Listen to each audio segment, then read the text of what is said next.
جواد کی کہانی محض پکوڑے اور سموسے بیچنے والے ایک نوجوان کی نہیں، بلکہ اس ایمان کی ہے جو روزے کی بھوک اور پیاس میں پروان چڑھتا ہے۔ رمضان کی پہلی سحری تھی۔ شہر کی تنگ و تاریک گلیوں میں ابھی فجر کی اذان کی مدھم سی آواز گونج رہی تھی۔ اسی گلی میں 22 سالہ جواد اپنی آنکھیں ملتا ہوا اٹھا۔ اس کی ماں سکینہ بی بی چولہے کے پاس بیٹھی روٹی سیک رہی تھی۔ گھر میں سادگی تھی، غربت تھی۔ جواد نے پانی کا گلاس اٹھایا اور آہستہ سے بولا، اماں آج بازار میں بھیڑ زیادہ ہوگی، پہلا روزہ ہے نا؟ سکینہ بی بی نے مسکرا کر اسے دیکھا، بیٹا نیت صاف رکھنا، رزق اللہ دینے والا ہے، اگر بندہ کوشش کرتا رہے تو۔ جواد سر ہلا کر رہ گیا۔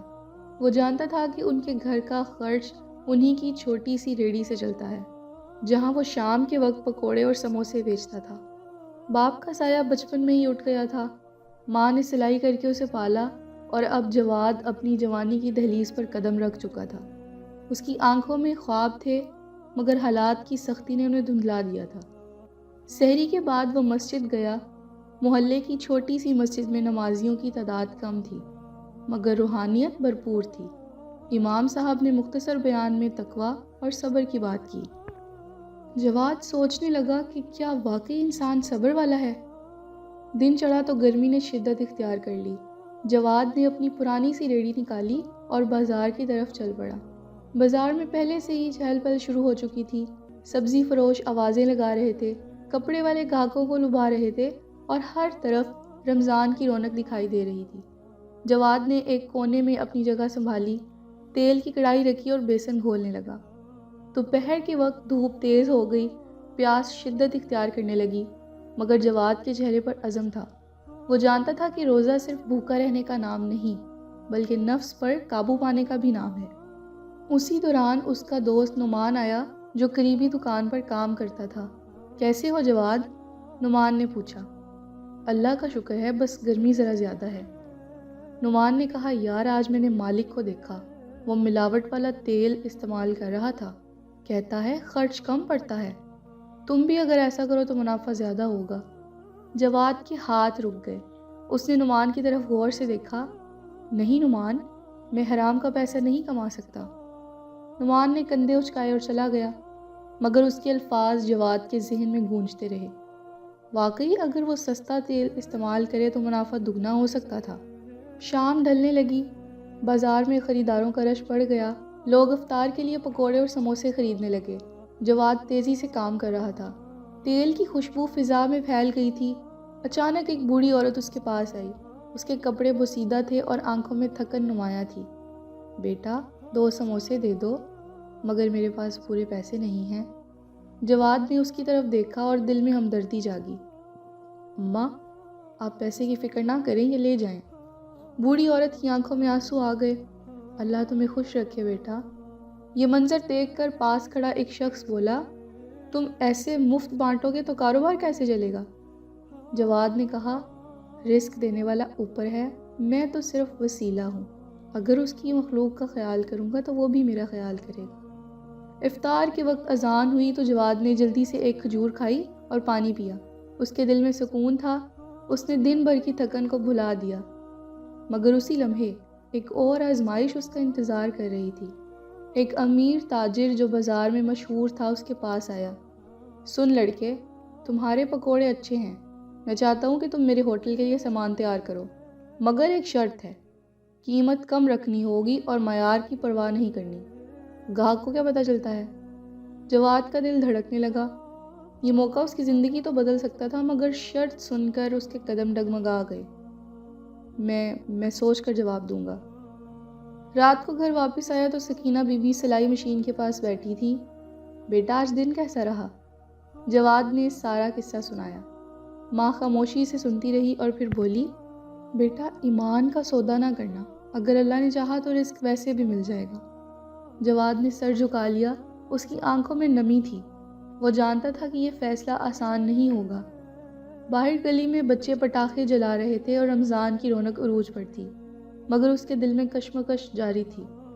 رات گئے وہ چھت پر بیٹھا رہا۔ اس نے دل میں دعا کی، اے اللہ مجھے سیدھا راستہ دکھا دے، میں کمزور ہوں مگر تیرا بندہ ہوں۔ ہوا کا ہلکا سا جھونکا آیا، جیسے کسی نے اس کے دل کو سہلا دیا ہو۔ اسے لگا کہ اصل کامیابی پیسے میں نہیں بلکہ سچائی میں ہے۔ مگر کیا وہ کل تاجر کو انکار کر پائے گا؟ یہی سوال اس کے ذہن میں گردش کرتا رہا۔ اگلی صبح جب وہ بازار پہنچا تو تاجر پہلے سے موجود تھا۔ تو کیا فیصلہ کیا تم نے؟ جواد نے کہا، معاف کیجیے گا، میں معیار پر سمجھوتا نہیں کر سکتا۔ تاجر نے طنزیہ ہنسی، تم جیسے لڑکے ہمیشہ غریب ہی رہتے ہیں۔ جواد نے کہا، اگر سچائی کے ساتھ غریب رہنا پڑے تو مجھے منظور ہے۔ یہ کہہ کر وہ اپنے کام میں لگ گیا۔ دل میں عجیب سا اطمینان تھا۔ شاید اس نے دنیاوی فائدہ کھو دیا تھا مگر روحانی سکون پا لیا تھا۔ بازار کی بھیڑ میں اس کی ریڑھی چھوٹی سی تھی مگر اس کا ایمان بڑا تھا۔ اسی لمحے دور سے وہی بوڑھی عورت آتی دکھائی دی۔ اس کے ساتھ ایک نوجوان تھا۔ نوجوان نے آ کر کہا، یہ میری ماں ہے، کل آپ نے ان کی مدد کی تھی۔ میں شہر کے ایک اسکول میں استاد ہوں، ہمیں کینٹین کے لیے دیانتدار سپلائر چاہیے، کیا آپ تیار ہوں گے؟ جواد بہت خوش ہوا۔ اسے لگا جیسے اللہ نے اس کی آزمائش کا صلہ دے دیا ہو۔ رمضان کا مہینہ واقعی برکتوں کا مہینہ تھا اور وہ سمجھ چکا تھا کہ سچا ایمان صرف الفاظ میں نہیں عمل میں ہوتا ہے۔ بازار کی گہما گہمی میں جواد کی ریڑھی سے اٹھتی ہوئی خوشبو اب صرف پکوڑوں کی نہیں تھی بلکہ دیانت اور یقین کی بھی تھی۔ اسکول کی کینٹین کا پہلا دن جواد کے لیے کسی امتحان سے کم نہ تھا۔ فجر کے بعد ہی وہ اٹھ بیٹھا۔ سحری میں اس نے حسب معمول سادہ روٹی اور دال کھائی مگر دل میں ایک نئی امید کی روشنی تھی۔ سکینہ بی بی نے اس کے سر پر ہاتھ رکھا اور کہا، بیٹا آج تمہارے لیے نیا مرحلہ ہے، یاد رکھنا دیانت سب سے بڑی پونجی ہے۔ جواد نے کہا، اماں آپ کی دعا ساتھ ہو تو سب آسان ہو جاتا ہے۔ سورج نکلنے سے پہلے ہی وہ سامان خریدنے بازار پہنچ گیا۔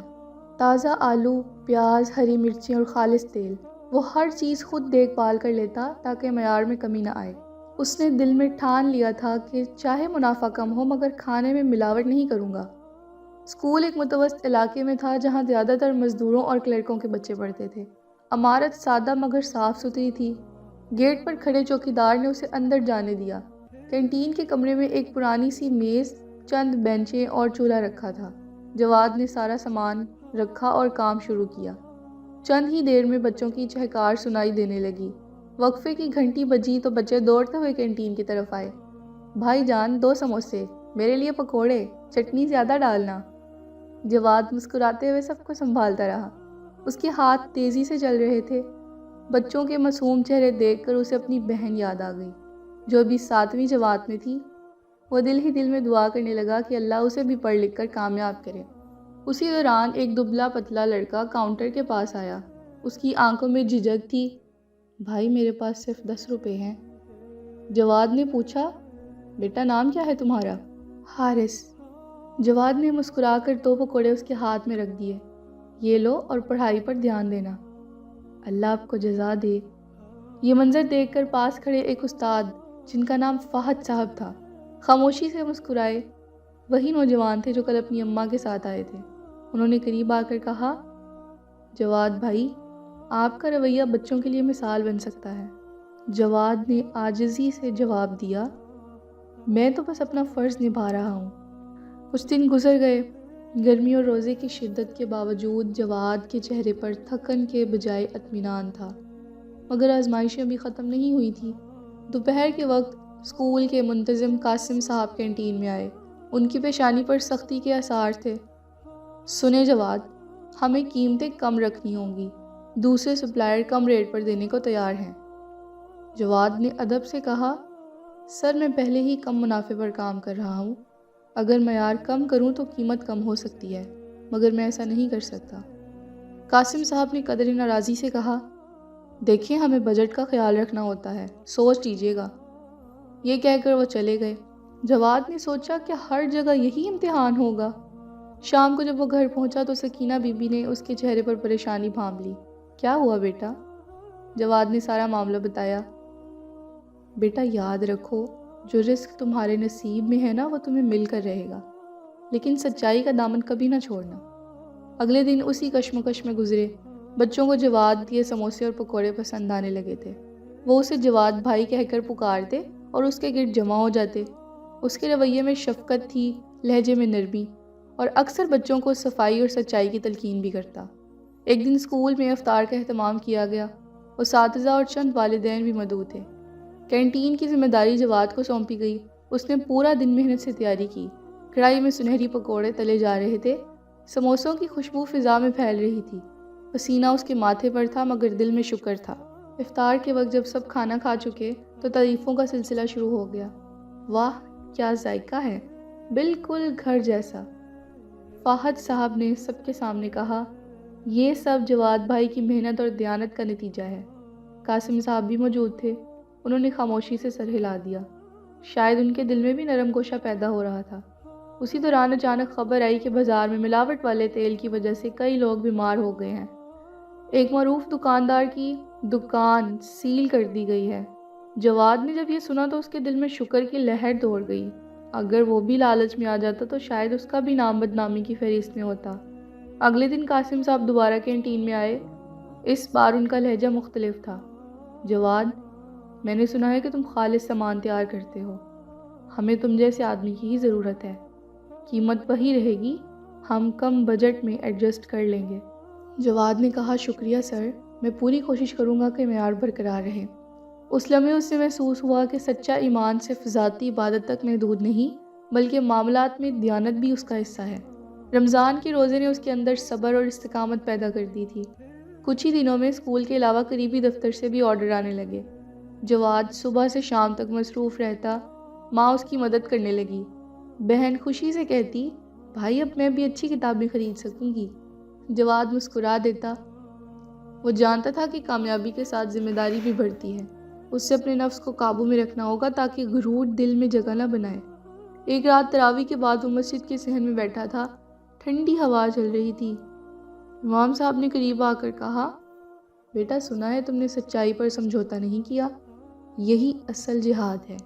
جواد نے کہا، حضرت میں کمزور ہوں، بس اللہ کا سہارا ہے۔ امام صاحب نے دعا دی۔ اس لمحے جواد کے دل میں عجیب سی روشنی اتر آئی۔ رمضان کا مہینہ آہستہ آہستہ اپنے اختتام کی طرف بڑھ رہا تھا۔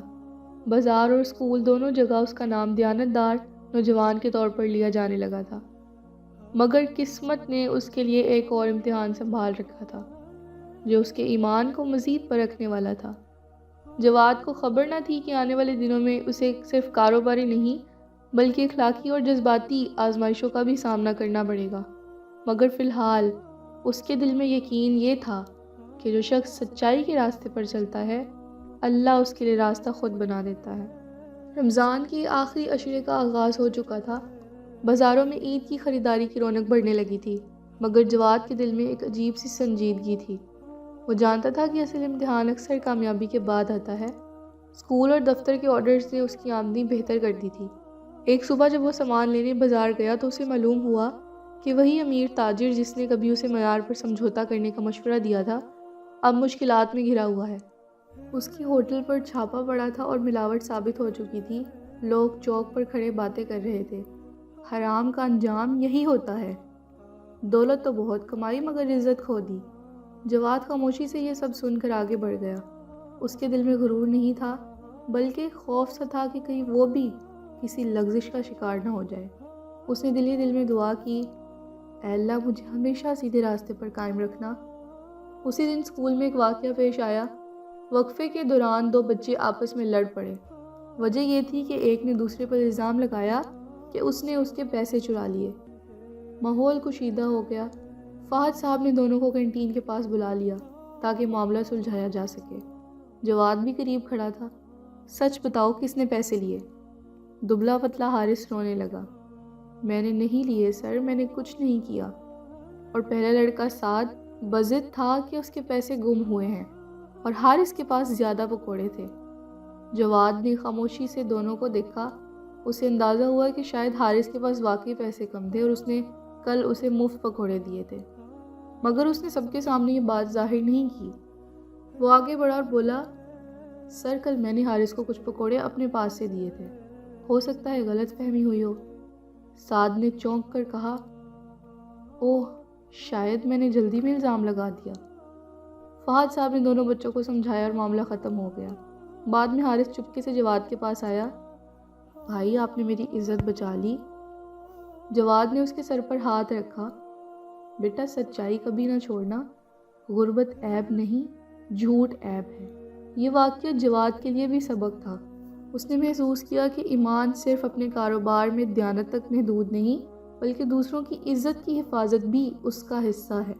چند دن بعد قاسم صاحب نے اسے بلایا۔ جواد، ایک بڑی تقریب ہے، اگر تم چاہو تو ہم تمہیں اضافی منافع دے سکتے ہیں، مگر سامان سستا رکھنا ہوگا تاکہ کسی کو پتہ بھی نہیں چلے۔ یہ سن کر جواد کے دل میں پرانی کشمکش جاگ اٹھی۔ عید قریب تھی، گھر میں ضروریات بڑھ رہی تھی۔ بہن نے عید کے لیے نیا جوڑا مانگا تھا اور سکینہ بی بی کی دوائیں بھی ختم ہونے کو تھی۔ ایک لمحے کو اسے لگا کہ شاید اس بار تھوڑی سی رعایت کر لینا مناسب ہوگا، مگر پھر اسے ماں کی بات یاد آئی، ایمان کا سودا نہ کرنا۔ اس نے کہا، سر میں معذرت چاہتا ہوں، میں معیار پر سمجھوتہ نہیں کر سکتا۔ قاسم صاحب نے چند لمحے اسے دیکھا، پھر ہلکی سی مسکراہٹ کے ساتھ بولے، میں تمہیں پرکھ رہا تھا، تم واقعی سچے ہو، تقریب کا آرڈر تمہیں ہی ملے گا، مکمل قیمت کے ساتھ۔ جواد نے شکر ادا کیا۔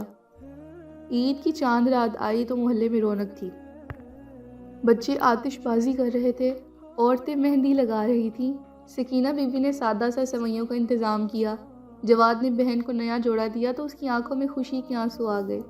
بھائی آپ سب سے اچھے ہیں، وہ لپک کر اس سے لپٹ گئی۔ عید کے دن نماز کے بعد وہ مسجد کے باہر کھڑا لوگوں سے مل رہا تھا۔ وہی بوڑھی عورت بھی آئی جس کی وجہ سے اس کی زندگی کا رخ بدلا تھا۔ بیٹا اللہ نے تمہیں عزت دی، اسے سنبھال کر رکھنا۔ جواد نے ان سے کہا، آپ کی دعا ہے اماں۔ کچھ وقت کے بعد رمضان تو ختم ہو گیا، مگر اس کے اثرات جواد کی زندگی میں باقی رہے۔ اس کی ریڑھی اب بھی وہی تھی، مگر اس کا نام پھیل چکا تھا۔ لوگ اسے مثال کے طور پر پیش کرتے کہ دیانتداری کیسے انسان کو بلند کر دیتی ہے۔ ایک شام جب وہ ریڑھی سمیٹ رہا تھا تو نعمان آیا۔ یار میں نے بھی ملاوٹ چھوڑ دی، تمہیں دیکھ کر حوصلہ ملا۔ جواد نے کہا، ہم سب غلطی کرتے ہیں، مگر سدھرنا ضروری ہے۔ بازار کی گہما گہمی، مسجد کی اذانیں، ماں کی دعائیں اور بچوں کی مسکراہٹیں سب اس کی زندگی کا حصہ تھیں۔ اس نے جان لیا تھا کہ سچا ایمان صرف عبادت گاہوں میں نہیں، بلکہ روزمرہ کے معاملات میں بھی جھلکتا ہے۔ اور یوں جواد کی زندگی ایک مثال بن گئی کہ جب نیت خالص ہو اور دل میں اللہ کا خوف ہو تو معمولی سا کام بھی عبادت بن جاتا ہے۔ رمضان نے اسے صرف بھوکا رہنا نہیں سکھایا تھا، بلکہ نفس پر قابو پانا، لالچ کو شکست دینا اور سچائی کو تھامے رکھنا بھی سکھا دیا تھا۔ ہر نیا دن ایک نئی آزمائش لاتا ہے، اور ہر آزمائش میں اس کا ایمان مزید مضبوط ہوتا جاتا ہے۔ یہی ہے روزہ دار کا سچا ایمان۔